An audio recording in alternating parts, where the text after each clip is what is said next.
מאוד ב7 בבוקר במחסום ברטה שליד ואדי ערה. עבור מרבית המשתמשים בו, השער הזה הוא מפתח לחיים של כבוד.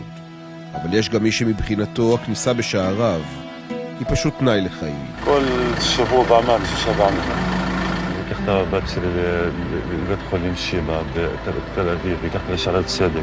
כשאמג'ד עובר את הגבול, מחכים לו בצד השני מלאכי המחסום.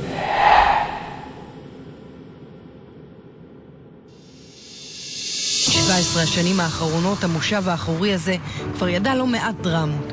ואז החליט יובל רוט להקדיש את חייו להסעת חולים פלסטינאים לטיפולים רפואיים בישראל. זה לא היה תולדה של איזו חשיבה מושכלת, אני רוצה להקים ארגון כזה.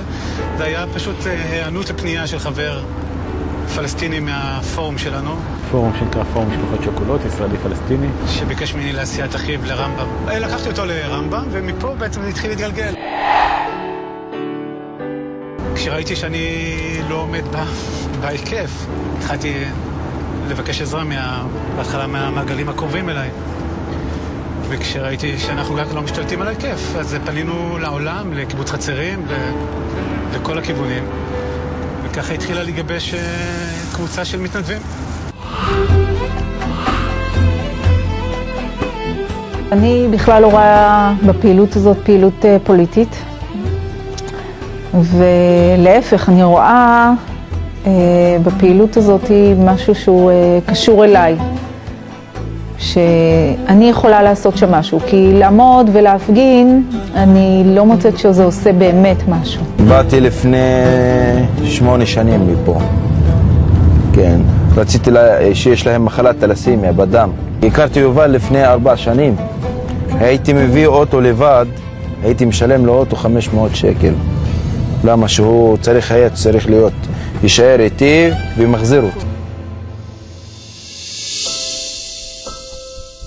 אני חושב שמכל האוכלוסיות המוחלשות, אלה המוחלשים ביותר, ואם יש מקום לעורר זיק תקווה, אז את הרסיס הזה אפשר לזרוע גם כאן. הייתי חולה ב-2008 בסרטן דם. חזרה המחלה ב-2010 והלכתי, התקשרתי ליובל, הוא אגד לי בסדר, אנחנו בבוקר נבוא למחסום, לקח אותך לחיפה, לרמב"ם. אם אני רוצה משהו, יובל יביא כל משהו, והולך.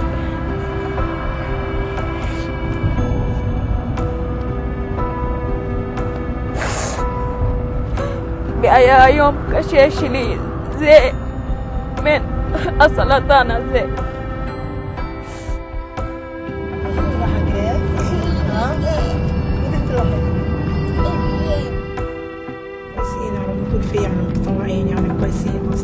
يعني من إغز مثلا إذا حبيت تطلعي على الرمبم بدون متطوع ما بعرفش كيف بتكلم.